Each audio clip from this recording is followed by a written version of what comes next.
أعوذ بالله من الشيطان الرجيم. بسم الله الرحمن الرحيم.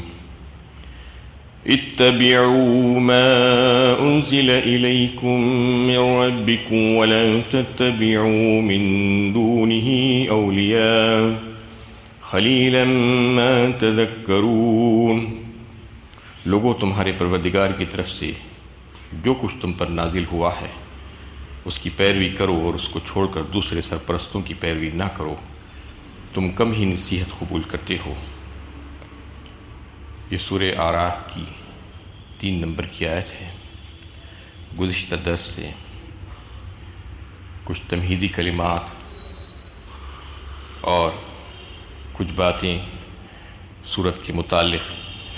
آپ کے سامنے پیش کی گئی تھی. دوسری ہی آیت میں اللہ تعالیٰ نے نبی صلی اللہ علیہ وسلم سے خطاب فرما کر یہ واضح فرما دیا کہ یہ کتاب اللہ تعالیٰ نے نازل فرمائی ہے آپ کی طرف، لیکن مخالفین اس کتاب کو کتاب الہی تسلیم کرنے سے انکار کرتے ہیں اور وہ اس کو تمہاری تصنیف سمجھتے ہیں. اس صورتحال سے تمہیں پریشان اور تنگ دل نہیں ہونا چاہیے، بلکہ تم مطمئن رہو. حقیقت اپنی جگہ اٹل ہے، وہ بدل نہیں سکتی، کوئی مانے یا نہ مانے. اور اس میں اس بات کو بالکل واضح کر دیا گیا کہ قرآن کو نازل کرنے کا مقصد جو ہے لِتُنذِرَ بِهِ وَذِكْرَى لِلْمُؤْمِنِينَ. 2 باتیں بتائی کہ ڈرایا جائے اس کے ذریعے سے، یعنی ان لوگوں کو ڈرایا جائے جو خواب غفلت میں پڑے ہوئے ہیں، سو رہے ہیں، ان کو بیدار کیا جائے، ان کو چوکس کیا جائے، ان کو خبردار کیا جائے اور ان کو اللہ کے عذاب سے ڈرایا جائے نہ ماننے کی صورت میں، نافرمانی کی صورت میں. اور جو لوگ مان کر ایمان لا لیے ہیں ان کے لیے ذکرہ ہے، یعنی مطلب یہ ہے کہ ایک بہترین نصیحت ہے جو ان کو کی جائے، یاد دہانی کا سامان ہے ان کے لیے. وہی فائدہ اٹھائیں گے جو اس پر ایمان لائیں گے. اب اس آیت میں حکم دیا گیا ہے کہ اس کتاب پر اور وہ چیزوں پر ایمان لاؤ جو اللہ تعالیٰ نے تمہارے لیے نازل فرمایا ہے. اتبعوا ما انزل الیکم من ربکم فرمایا. تو اللہ تعالیٰ نے کیا نازل فرمایا ہے؟ ایک تو قرآن، جیسا کہ اللہ کے نبی صلی اللہ علیہ وسلم نے فرمایا اوتیت القرآن ومثلہ، یعنی مجھے قرآن دیا گیا اور اس جیسا. مطلب یہ ہے کہ آپ قرآن جو ہے معنی اور الفاظ کا مجموعہ ہے. معنی اور الفاظ کے مجموعے کو قرآن کہا جاتا ہے. اور کچھ آپ صلی اللہ علیہ وسلم کو اور بھی دیا گیا تھا، وہ صرف معنی تھے. کچھ باتیں آپ کو بتائی جاتی تھیں، اس کے الفاظ آپ صلی اللہ علیہ وسلم کے ہوتے تھے جس کو حدیث کہا جاتا ہے، آپ صلی اللہ علیہ وسلم کے ارشادات. اور اسی کو آپ صلی اللہ علیہ وسلم نے اپنی عملی زندگی میں لوگوں کو کر کے دکھلایا، جسے سنت کہا جاتا ہے.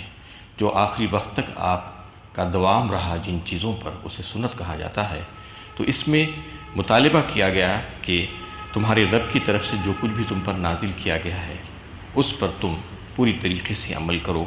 یہ ہدایت اور حکم دیا گیا ہے ان لوگوں کو جو اس کتاب کو کتاب الہی تسلیم کر چکے ہیں اور اس پر ایمان لا چکے ہیں. تو اسی کی پیروی کرو، یہ بتایا گیا ہے. اس کو چھوڑ کر کسی اور چیز کی پیروی نہیں کی جا سکتی. اس میں یہ واضح کر دیا گیا، یعنی تمام معاملات زندگی میں پیروی کتاب الہی کی ہی ہوگی اور اس کو نظر انداز کر کے کسی بھی مذہبی پیشوا اور کوئی بھی ہو، چاہے وہ نجومی ہو، کاہن ہو یا سردار ہو یا سیاسی لیڈر ہو یا مفکر ہو، کسی کے عقائد اور افکار اور نظریات یا خیالات کو قبول کرنا اور اس کی پیروی کرنا یہ جائز نہیں ہے. یہ بتا دیا گیا. قرآن اور حدیث کے علاوہ کسی اور کی پیروی اور اس کی اتباع نہیں کی جا سکتی. اور اس میں واضح فرما دیا گیا کہ وَلَا تَتَّبِعُوا مِن دُونِهِ أَوْلِيَاءَ، اس کے علاوہ کسی اور کی پیروی جائز نہیں ہے.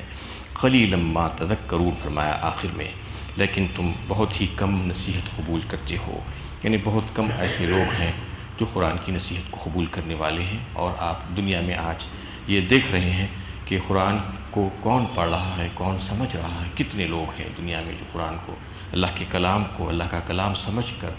انہیں پڑھ کر اس پر جو ہے عمل کرنے کی نیت ان کی ہے، تو اللہ تعالیٰ خود فرما رہے ہیں کہ خلیلا ما تذکرون، تم میں سے بہت کم لوگ ہیں اس کو جو ہے اس نصیحت کو قبول کرتی ہو۔ وَكَم مِّن قَرْيَةٍ أَهْلَكْنَاهَا فَجَاءَهَا بَأْسُنَا بَيَاتًا أَوْ هُمْ قَائِلُونَ، اور کتنی ہی آبادیاں ہیں جن کو ہم ہلاک کر چکے ہیں، چنانچہ ان پر ہمارا عذاب رات کے وقت آیا یا دوپہر کے وقت جب کہ وہ آرام کر رہے تھے۔ یعنی جو مہلت عمر لوگوں کو دی گئی ہے اس کو عام طور پر لوگ گنوا دیتے ہیں اپنی اپنے مشغلوں میں اور بیکار کاموں میں، اور جو اختیارات اللہ تعالیٰ ان کو دے کر رکھے ہیں وہ اختیارات کا ناجائز استعمال کر کے، تو جب پکڑ آتی ہے تو ان کی زبانوں سے کیا نکلتا ہے، اللہ تعالیٰ یہ فرما رہے ہیں کہ سب سے پہلے تو یہ کہ ہم نے ان کو ایسے وقت میں پکڑ لیا جب وہ بے پرواہی کے ساتھ آرام کر رہے تھے۔ قائلون سے جو ہے قیل اللہ جسے کہا جاتا ہے، دوپہر میں جو ہے تھوڑی دیر کے لیے انسان آرام کرتا ہے کھانا کھانے کے بعد، تو ایسے وقت کا اللہ تعالیٰ نے یہاں پر تذکرہ کیا کہ اس وقت جو آرام کرتا ہے انسان تو اس کو ذرا بھی تکلیف پہنچتی ہے تو اس کی شدت وہ محسوس کرتا ہے، تو اس وقت ہم نے ان کو پکڑا۔ فما کان دعواہم اذ جاءہم باسنا الا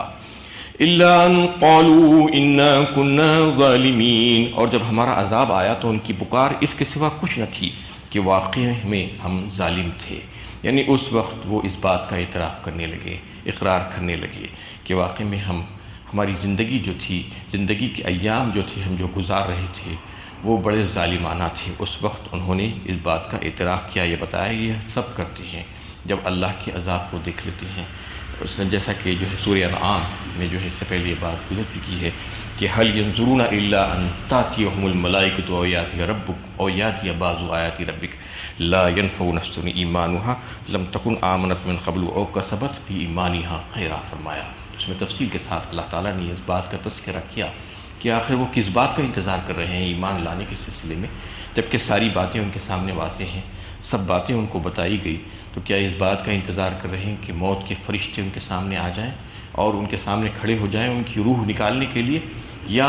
رب کریم جو ہے تشریف لا لیں میدان حشر میں، جیسا کہ مختلف آیتوں میں جو ہے اس کا تذکرہ آیا ہے کہ جزا و سزا دینے کے سلسلے میں رب کریم خود جو ہے تشریف لا لیں گے، اور جو ہے قیامت کی کچھ علامتیں اور نشانیاں ظاہر ہو جائیں، کیا اس بات کے منتظر ہیں وہ، تو اس وقت ان کا ایمان لانا بے فائدہ ہوگا، ان کو کچھ فائدہ نہیں ہوگا اس کی ایمان لانے کی وجہ سے یا توبہ کرنے کی وجہ سے۔ اس کا وقت جو ہے وہ زندگی میں اللہ تعالیٰ نے جو مہلت عمر ہر ایک کو دے کر رکھی ہے اسی وقت ایمان بھی لایا جا سکتا ہے، معتبر ہوگا، اور توبہ بھی اگر کی گئی ہے تو پھر وہ قابل قبول ہوگی۔ اس کے علاوہ جتنے بھی کام جو ہے اس وقت کیے جائیں گے جب فرشتے ظاہر ہو جائیں یا میدان حشر جو ہے قائم ہو جائے اور قیامت کی کچھ نشانیاں ظاہر ہونا شروع ہو جائے، تو پھر اس وقت کا ایمان لانا کسی کے لیے نافع نہیں ہوگا، اور جو ایمان لا چکا تھا لیکن اپنی زندگی میں کچھ عمل خیر نہیں کیا تھا تو وہ بھی جو ہے اس وقت حسرت کی نگاہوں سے دیکھے گا اور پچھتاتا ہوگا، کہے گا کہ واقعی میں ہم ہی ظالم تھے کیونکہ ہم نے اس مہلت کا فائدہ نہیں اٹھایا۔ اللہ تعالیٰ پہلے ہی سے یہاں پر بتا رہے ہیں کہ تمہیں جو مہلت دی گئی ہے وہ مہلت سے اگر استفادہ کرنا ہے تو اسی زندگی میں کر لو، اس کے بعد تمہیں موقع نہیں ملے گا۔ فَلَنَسْأَلَنَّ الَّذِينَ أُرْسِلَ إِلَيْهِمْ وَلَنَسْأَلَنَّ الْمُرْسَلِينَ، تو یاد رکھو ہم ان لوگوں سے ضرور باس پرس کریں گے جن کی طرف پیغمبر بھیجے گئے، اور یقیناً پیغمبروں سے بھی پوچھیں گے۔ اس میں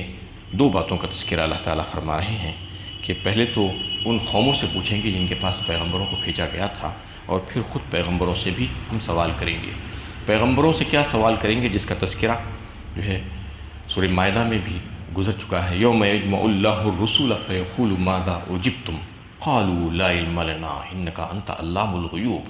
جب سارے لوگوں کو قیامت میں حشر میں جمع کیا جائے گا، سارے پیغمبروں کو بھی جو ہے جمع کیا جائے گا، تو اس وقت رسولوں سے اللہ تعالیٰ سوال فرمائیں گے کہ کیا تم نے اپنی اپنی امتوں کو میرا پیغام پہنچا دیا تھا، اور پھر انہوں نے اس کا کیا جواب دیا۔ یوم یجمع اللہ الرسول فیقول ماذا اجبتم، تمہاری دعوت کے اور پیغام کے پہنچانے کے بعد ان کا رد عمل کیا تھا، انہوں نے کیا جواب دیا تھا اس کا۔ قالوا لا علم لنا انک انت علام الغیوب، سارے رسول کہیں گے کہ ہمیں نہیں معلوم، ہم کو پتہ نہیں، آپ ہی عالم الغیب ہیں، آپ ہی کو پتہ ہے۔ بظاہر جو لوگ ایمان لائے رسولوں کی زندگی میں، خود ان کی امت کے لوگ، ان کا تو ایمان کے بارے میں ان رسولوں کو معلوم ہوگا، پیغمبروں کو، لیکن وہ ظاہری طور پر معلوم ہوگا۔ جو منافق ہوں گے، جن کے دلوں میں جو ہے کچھ اور ظاہر میں کچھ ہوگا، ان کے بارے میں جب تک کہ اللہ تعالیٰ نہ بتا دے کسی کو بھی نہیں معلوم ہوگا، تاکہ نبی کو بھی نہیں معلوم ہوتا ہے جب تک کہ اللہ تعالیٰ واضح طور پر نہ بتا دے کہ یہ منافق ہے، اس کا ایمان جو ہے اندر دل میں نہیں ہے۔ اور دوسری بات یہ کہ جب پیغمبر اس دنیا سے گزر جاتے ہیں تو پھر ان کی امت کے لوگ کیا کر رہے ہوتے ہیں اس کے بارے میں ان کو پتہ نہیں ہوتا ہے۔ اس کے بارے میں جو ہے یہ رسولوں کی بات ہوگی، جواب ہوگا کہ ہمیں نہیں معلوم، علام الغیوب تو آپ ہیں، کیونکہ رسولوں کو بھی جو علم جو دیا جاتا ہے وہ علم شریعت کے تقاضوں کے مطابق دیا جاتا ہے، کہ جو شریعت کے تقاضوں کو پورا کرنے کے سلسلے میں جتنا علم ضروری ہوتا ہے اتنا ہی علم ان کو دیا جاتا ہے۔ سارے علوم تو اللہ تعالیٰ کے پاس ہے، علام الغیوب تو اللہ تعالیٰ ہے، کوئی اور ذات اللہ تعالیٰ کے علاوہ نہیں ہے۔ تو اس میں جو صحیح مسلم کی ایک روایت ہے جس حضرت جابر رضی اللہ تعالیٰ عنہ روایت کرتے ہیں کہ خطبہ حجۃ الوداع کے موقع پر اللہ کے نبی صلی اللہ علیہ وسلم نے صحابہ کرام کے ایک کثیر مجمع سے خطاب کرتے ہوئے ان سے یہ سوال کیا تھا کہ تم جو ہے کیا جواب دو گے اس وقت جب اللہ تعالیٰ پوچھیں گے کہ کیا تمہارے رسول نے ان تک اللہ کا پیغام پہنچا دیا تھا؟ تو اس وقت سبھوں نے جو ہے ایک ساتھ مل کر یہ جواب دیا کہ یقیناً ہم یہ جواب دیں گے کہ آپ نے اللہ کا پیغام پہنچا دیا تھا، اور یعنی امانت خداوندی کا حق آپ نے پورا ادا کر دیا تھا، اور امت کے ساتھ خیر خواہی کا معاملہ آپ نے کیا تھا۔ یہ جواب سارے صحابہ کرام نے حجۃ الوداع کے موقع پر آپ صلی اللہ علیہ وسلم کو دیا۔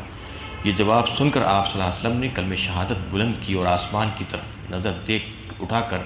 یہ کہا کہ اللہم اشہد، اللہم اشہد، اللہم اشہد۔ 3 بار آپ صلی اللہ علیہ وسلم نے کہا کہ اللہ گواہ رہی ہے کہ میری امت جو ہے گواہی دے رہی ہے اس بات پر کہ میں نے آپ کا پیغام پہنچا دیا تھا۔ اور ایک حدیث مسند احمد کی حدیث میں آپ صلی اللہ علیہ وسلم نے فرمایا کہ میں یعنی آخری نبی ہوں، خاتم النبیین میں سے ہوں، اور میرے بعد کوئی نبی آنے والے نہیں ہیں، لہٰذا میں تم کو جو باتیں بتا رہا ہوں، جو اللہ کا پیغام تم کو جو پہنچا رہا ہوں، تمہارے حاضرین میں سے جو ہے غائبین تک پہنچا دینا، اس کا اہتمام کرنا یہ تمہاری ذمہ داری ہے۔ مطلب یہ ہے کہ اس وقت وہاں پر جتنے بھی لوگ موجود تھے ان سے اللہ کے نبی صلی اللہ علیہ وسلم نے یہ مطالبہ کیا کہ یہ تمہاری ذمہ داری ہے، تمہارے اوپر میں یہ ذمہ داری ڈال رہا ہوں کہ تم ان لوگوں تک پہنچا دو جو یہاں پر نہیں ہیں۔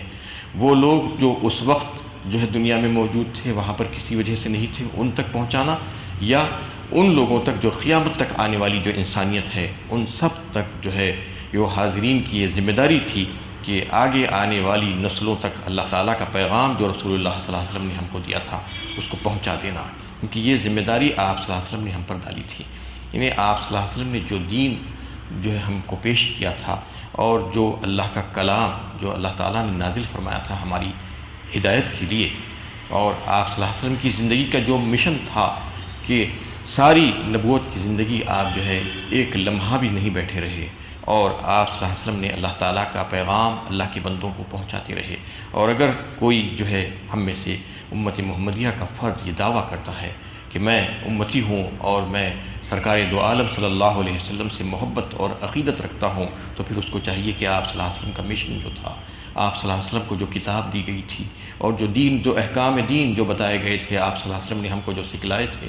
تو وہ سب کی ذمہ داری تھی کہ وہ آگے آنے والی نسلوں کو جو ہے اس کو پیش کرتے رہیں۔ ہماری بھی جو ہے یہ ذمہ داری ہے، قیامت تک یہ ذمہ داری ساری امت کے افراد کے اوپر ڈال دی گئی ہے کہ اپنی اپنی صلاحیت کے مطابق آگے آنے والے جو بھی لوگ ہوں گے ان کے سامنے آپ صلی اللہ علیہ وسلم نے جو پیغام ہمیں دیا تھا اللہ تعالیٰ کا اس کو پہنچائیں، ورنہ خالی خالی دعوے کرنے سے کچھ ہونے والا نہیں ہے، کیونکہ آپ کی سچی محبت اسی بات سے ثابت ہو سکتی ہے، اور آپ کی رسالت کا اقرار اسی بات سے ہو سکتا ہے، ہمارے یہی کاموں سے ہو سکتا ہے